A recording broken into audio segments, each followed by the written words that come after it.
In today's video, we're going to be studying alcohols, and here we have the outline of what we'll be discussing. What are alcohols, classification of alcohols, and synthesis of alcohols. So what are alcohols? Now, there are two types of organic compounds that have an oxygen atom bonded by a single bond. Okay, something that looks like this. And these are alcohols and ethers.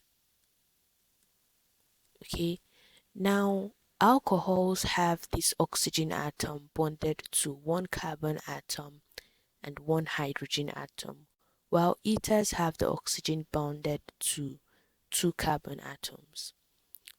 But for this video, we would be studying alcohols. Now, a generic representation of alcohols is an ROH. R here simply represents an alkyl group, and an alkyl has the general molecular formula CnH2n plus 1. So an alcohol would have an OH attached to it in this way. Now, if take for example n equals 1, we would have the formula CH3OH, and this alcohol has the name methanol. Now, an assumption that we might make is that since the alcohol contains an OH group, which has the name, which is a hydroxyl group, we might make the assumption that an alcohol is a base. However, this assumption would be wrong. Now, typically a base, take for example sodium hydroxide, is made of a metal ion bounded to the hydroxyl group. Okay, now this compound is an ionic compound. Okay, however, taking a look at methanol here, methanol is a covalent molecule, and here we have the alkyl group, which is covalent, okay, which is covalent bounded to the hydroxyl group, as compared to what we have here, where we have a metal ion attached to a hydroxyl group. So an alcohol is not a base, and it does not behave like bases behave, because as we have seen, the alcohol is made of a covalent molecule, while a base is an ionic compound. So let's move forward and take a look at the classification of alcohols. Alcohols can be classified as primary, secondary, and tertiary alcohols. Now, primary alcohols are alcohols that are formed when the hydroxyl group is attached to a primary carbon. Now, the question is, what is a primary carbon? A primary carbon is a carbon atom that is attached to one or no other carbon atom. Okay, so if we have something like this particular carbon highlighted in purple is a primary carbon, okay, because it has just one other carbon atom attached to it. This carbon atom is also a primary carbon atom because it has just one carbon atom attached to it. But for when we took our example with methanol that looks like this, it's also a primary carbon atom because it's attached to no other carbon atom. Okay, so this is a primary alcohol, and this is also a primary alcohol.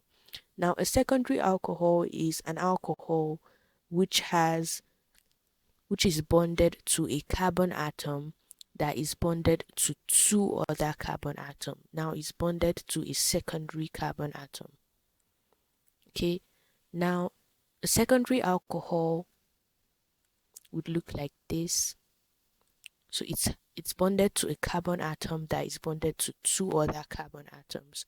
So if we have something like this with the OH group here, now we can see that this particular carbon atom is attached to two other carbon atoms. So this is a secondary alcohol. Okay, the carbon here has one and two carbon atoms attached to it, and to it is also attached the OH group.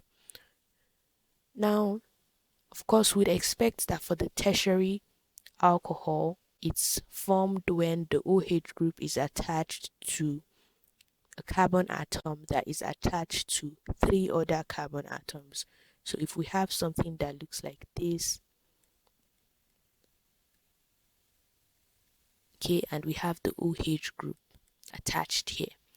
Now, the carbon atom highlighted in purple is a tertiary carbon atom because it has one, two, three carbon atoms attached to it, and also attached to it is an OH group. So this is a tertiary alcohol, and the carbon to which it's attached is a tertiary carbon atom.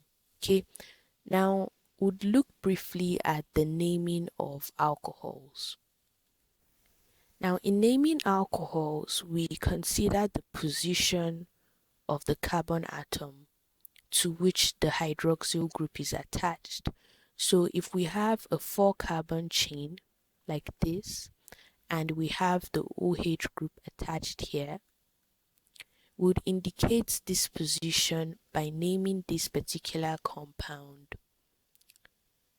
butane 2-ol or 2-butanol. Okay, now this is the name of this particular of this particular alcohol, and of course we're starting our numbering from this position with 1, 2, because if we had started from the other position, this would be the third position, and we would generally start from the side that would give the lowest number to the functional group attached. Now, also, if we have, of course, the other rules of nomenclature do apply, but then would always indicate the position of the hydroxyl group, except it occurs or except it's attached at the first position, or if it's a 1-carbon alcohol like methanol. Okay, now moving forward, let's take a look at synthesis of alcohols. For this video, we're going to be considering fermentation and hydration of alkenes as the two methods of alcohol synthesis. Now, for fermentation, certain yeasts have the ability to ferment sugar or carbohydrates in general to produce alcohol. Okay, this of course is a metabolic process. So we're going to take glucose as an example, which is C6H12O6. So it undergoes fermentation by a yeast to produce two molecules of ethanol, which is C2H5OH, and carbon dioxide. Okay, so two molecules of carbon dioxide. This is fermentation process, and a lot of industries make use of fermentation in order to produce alcoholic beverages. Now, for hydration of alkene, in our video on alkenes, under the types of reactions that alkenes undergo, we considered hydration. Now, this hydration takes place in the presence of an acidic medium. So it takes place in an acidic medium. So the hydration goes like this. Okay, so we'd have an alkene. Take for example, ethene. So ethene has the formula C2H4, and it can be represented like this, with two hydrogen atoms attached to each carbon. this. Now, its hydration, so it's simply the addition of hydrogen of water molecule, but this takes place in an acidic medium. We know that water undergoes autoionization or autoproteolysis, and water exists here as a combination of two ions, which is the hydrogen ion and the hydroxyl ion. So, since these two carbon atoms are equivalent, the pi bond that we have here, of course, we know by now that we have one pi bond and one sigma bond. So the pi bond is the bond that is broken in this reaction. The carbon atom, we could take one to be negative and take another to be positive. So the negative carbon atom is attracted to hydrogen ion and the positive is attracted to the hydroxyl group. And so it forms an alcohol that looks like this. Okay, and this alcohol has the name ethanol. Okay, it contains two carbon atoms and it has the name ethanol. We have come to the end of this video. If you learned anything in this video, if you enjoyed this video, please give it a thumbs up and subscribe. Thank you for watching. Bye.